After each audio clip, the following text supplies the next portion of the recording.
Good morning, friends, and welcome to another daily dose from your Covid Chaplain down here in Australia. G'day. And today, as we start a new week, or at least this Monday, as I sort of start a new theme for you for the rest of this week, I want to talk to you today about an aspect of your walk with God, of the faith walk that you have with God, that you may not have thought about, and it might actually seem a little misfitting for you. Because I want to talk to you today about ignorance, or about being in the dark, about not knowing what you're doing and why you're doing it. You think, really? Isn't it the sort of thing we should do to kind of have logic and sense and understand what we're doing and know why? I mean, that's what our culture sort of teaches all the way along. We go to school to learn things, we read books to learn things, we have a mentor, we have an apprenticeship, we do a university course. We learn what we're supposed to be doing. Well, that's true. But you know, when we walk with God, we have to actually do that as an act of faith. We live in faith. The just shall live by faith. And so as we love God, as we walk with him, there are times when he's going to ask us to do things and he's going to leave us in the dark. We won't actually know what the outcome's going to be, or how he's going to make it happen, or what the consequences will be and how difficult the road will be for us. Many times when God called people through the Bible, he called them to take up a certain challenge or to do a certain thing. He didn't give them all the details. He didn't tell them just how hard or complicated the process might be. He called them to action. They responded, but they had to walk step by step on that journey, basically in the dark, basically in ignorance, not really knowing how God was going to sort things out or what he was going to do. And the same is still true today. The righteous people, the just, live by faith, which means we live, in one sense, in the dark. And we do that by learning to trust that God is not in the dark. He can see what we can't see. He knows what we don't know. He knows the end from the beginning, and we can trust him. And so he can lead us to take a step, and we don't know where it's going. We don't know where the path will lead. We don't know whether it'll be down through a dark valley or up over a difficult mountain or through green pastures. We don't know.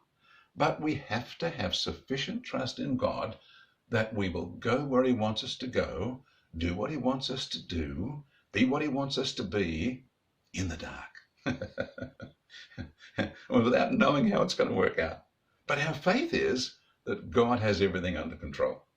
And an example comes to my mind. One of my sons was keen to get some academic advancement. And so he thought about a way to make that happen, a particular degree that he wanted on top of the one that he already had. And he knew which institution would be the one to approach. And he approached some official, key, high executive within the administration of that organization. And he put a proposal to them. I mean, his own creative thought about how they could work with him and he could get the degree that he wanted. And he would be able to be benefiting them and benefiting himself, win-win situation. So it was really well thought out, and it was a great pitch. And when he went and talked to this particular official, they were impressed and they agreed. Isn't that amazing? Wonderful. Well, as my son walked out of the room after being told that his suggestion is going to be accepted and that they're going to open the door for him to do his advanced studies with them under the terms and conditions that he had in mind, he felt God speaking to his heart. Before he'd even got out of the building, right? God spoke into his heart and said, I've got something better for you than this. Turn this down. What? Well, of course, our natural mind would say, well, what's better? What have you got? How are you going to do this? What should be better than this deal? This is a good deal. And we could argue with God if we were operating out of our head or out of our heart. I'm proud of what I've done. I think I've done a great job. Don't tell me that this isn't good enough. I'm pretty happy with this. We could respond to God and reject his advice.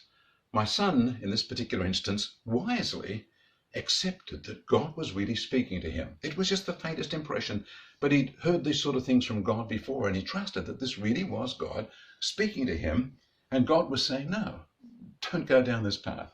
Well, God could have stopped him before he'd even had the meeting. God could have had the man at the meeting say no. But the trick was even more difficult now because he'd pitched his pitch and it was accepted. so much harder then to actually turn away from the very cleverness that he'd come up with and the deal that he'd struck. Well, he didn't follow through. He contacted them and said, "Thank you for your willingness to participate in my plan. I'm not going to go with this." And in short order, unexpectedly, he was told by someone else about another opportunity, a different opportunity to one he'd already known about. And that opportunity gave him an even more elevated qualification. And it was fully funded. And so while he'd cooked up a really good deal, in this instance, with his own effort, and he'd won that place, God actually had for him something better that was going to cost him less money and put him in a better place at the end of the program. So God knew the end from the beginning. And as we talked about a couple of days ago, about God knowing the way through the wilderness, that must have been Saturday, God knows how to navigate through the places that we don't know. The trick for us is to actually allow ourselves to walk in the dark. Yes, to actually trust God. When God says, "No, don't go down there," we say, "Well, why not? Why not? I demand a full explanation." Well, if you do, you're not prepared to walk in faith. You're not prepared to step into the dark. You're not prepared to let God lead you. You can't see what's happening, so you hold his hand and you let him lead you through. Can you do that? That's called faith. That's called a life of faith. And so, friends, I want you to understand, God is at work in our world powerfully. And every promise of God is real. It's fulfilled in Jesus Christ. God's plans for you are far better than you ever imagined. What God has for you is far better than you could have ever hoped for. But many of the things God wants to lead you into, he will ask you to let him take you by the hand and lead you in the dark.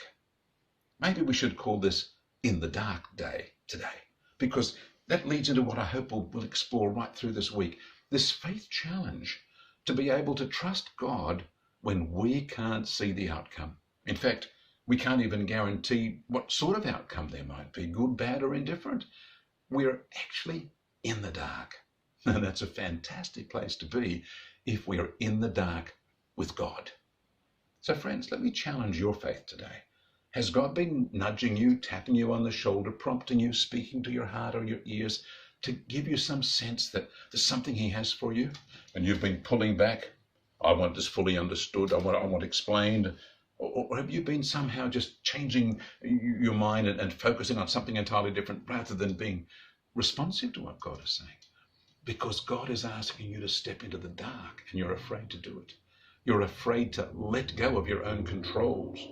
You're afraid to let God actually be the God of the miraculous who will look after you in every circumstance. So friends, I challenge you today as we open up this theme for the rest of this week to think about what it means to walk with God and to say, God, I want to be the kind of person that will follow your lead in the dark.